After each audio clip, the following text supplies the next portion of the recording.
Okay, so now we're on week 2 of the Playboy Playmate of the Year search, and I wanted to give you guys an update. We made it to the quarterfinals! I'm just super excited because now the real hard work is coming into play. I think that the first round was just to see who's alive, who's here. I can tell you for a fact that I am mentally ready for this. There's a couple new things that have been going on in my life. It made me realize that this journey of striving to become Playmate of the Year has also paired with some challenges. I wanted to share something that has recently happened in my life. I was recently diagnosed with progesterone sensitivity, and if you guys don't know what that means, it basically means that your body is a lot more sensitive to when hormones fluctuate. And I have been experiencing some symptoms for the past couple of months, but recently something just happened where there was a lot of inflammation in my body, and this is a diagnosis that isn't really known or is usually brushed off like an allergic reaction of some sort when people can't figure out what the allergic reaction is.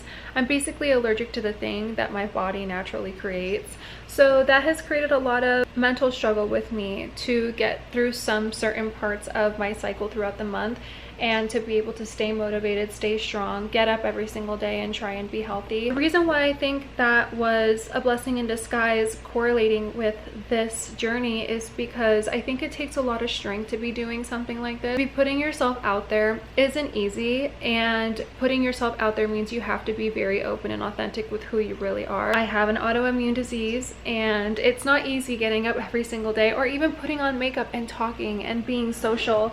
But here we are, because something that means so much to me motivates me every single day. And it's this, it's being able to talk to everybody and connect, and the amount of votes that I've poured in the first round, I could not have anticipated. It was just so much fun to see the people that were coming back every single day supporting me. And the leaderboard was actually such a great idea. I did a leaderboard like every single day. And I was basically showing the people that were showing up for me, and it was really great. I know this is my page, but I want to like showcase the people that have been really there for me.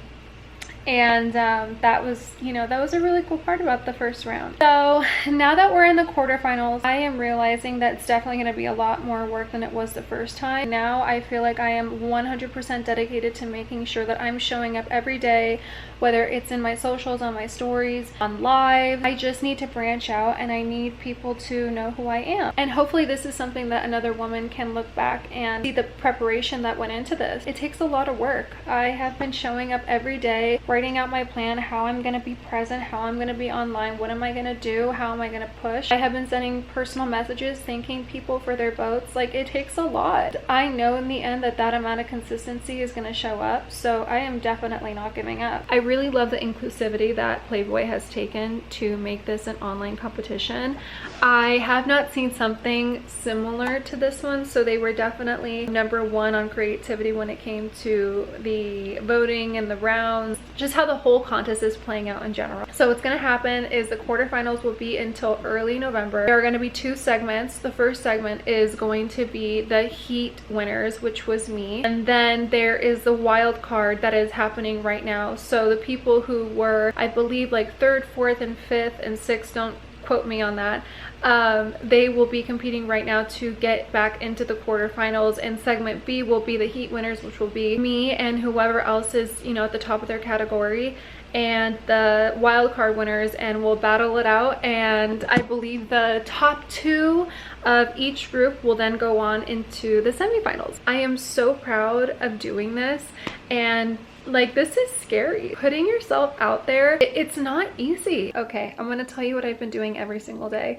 And it may seem like a lot for some people, but it feels really good for me. This has been my strategy and how I've been so clear and focused on this competition. As soon as I wake up, the first thing I do is I do a quantum leap meditation. There is a fabulous, and I mean fabulous, meditation that I listen to on YouTube. I type in Joe Dispenza quantum leap meditation, and the first one that pops up, it's like 30 minutes. This sets me in the right mindset for the day. I take the 30 minutes, I quantum leap into my new reality, and I go for it. And I just think it's the best way to start your day. I feel like I begin to get insights on how to achieve the goals that I told myself I wanted to achieve that day. So that is the first thing. The second thing that I've been doing is I've been going for a walk. I will go straight into sunlight. There's a lot of studies about getting sunlight in within the first hour of awakening, 30 minutes to an hour, and what it does to you chemically and psychologically. It's very soothing.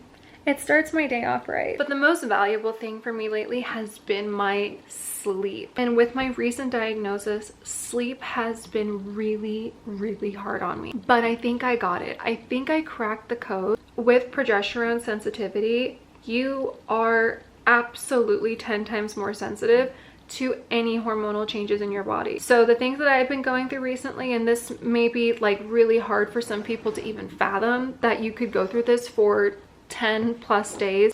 My body itches so badly. My entire body itches. My scalp itches. My body itches. I feel like I have hives. And it's been really hard for me to like put on clothes, go outside, go do regular activity. It has a lot to do with stress levels, with immunity. Progesterone sensitivity is very close to MCAS. It's mast cell activation syndrome. Very similar symptoms to that. So the one thing that has been affected is my sleep. And if you know me, I love my sleep. If you mess with my sleep, oh my gosh. So I've been doing something at night. I have an Oura ring and my stats have gone through the roof. Able to get through a competition like this, I really had to keep a firm grasp on my mental health and my sanity. And the first thing that affects me is my sleep. So this is what I've been doing. Every single night, I plan to go to bed at 10:30. What I do is I stop watching TV or even reading, because sometimes I'll do both at the same time. I will stop watching TV and reading at 9 o'clock. What I do is I turn everything off. I start turning off the lights. I do my night routine and I will go lay in bed and I will just lay there. And sometimes I will put on like a sleeping frequency, and even though I'm not ready to go to bed yet, I will just listen to the frequency and stare at the ceiling, or maybe just breathe and think and close my eyes for a little bit. But I give myself a lot of time to wind down, give my brain time for the activity to lower, nervous system to relax, because being on social media all day, watching TV, it does something to your eyes, it does something to your brain, it does something to your nervous system. I give myself like an hour and a half to just decompress, and I feel like that has made the biggest difference ever. Sometimes I fall asleep quick, like sometimes I'll fall asleep at like 9:45, sometimes I'll make it to 10:30. It just feels so peaceful. Sometimes I'll listen to like a meditation or something like that. I'll kind of go throughout things in my day. I will pray, I will just talk to myself, and I'll wind down. Doing that has just given me the most amazing sleep, even through this change going on in my body. I just know that I'm gonna get a grasp on it and it's not gonna take over my life. And it has a lot to do with my nervous system, and that correlates the decisions that I make, the way that I execute myself during the day. I process and think and can get creative, you know, through this competition process. Like, that is what is being affected. So yeah, that's kind of what's been going on in my life. I'm really, really excited about the quarterfinal. I feel the excitement and the motivation and just the perseverance that is firing inside of me. So thank you again for taking the time to watch this next YouTube video. This is week 2 of the Playmate of the Year Search 2026. Off to a good start. We are strong. We are in this round. We are a force to be reckoned with. Thank you always for your support. My love for you guys is strong, and I could not do this without you guys. Have a great day. Much love from me to you.